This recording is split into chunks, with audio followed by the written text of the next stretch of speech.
ఎవరు మీ ఇంటి పక్క? కాదు మా అక్క. నువ్వు వెళ్ళు, నేను తర్వాత కలుస్తా. ఎవరే అతను?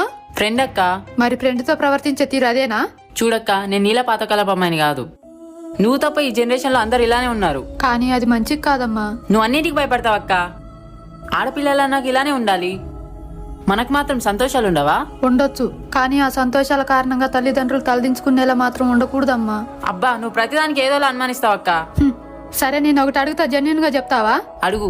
రేపు నీకు పెళ్ళై నీ కూతురు కూడా ఎవరితోనే ఎలానే ఉంటే ఏం చేస్తావు? చీ, నా కూతురు అలా చేయదు. మరి నువ్వెందుకు చేస్తున్నావే లేకిదానా?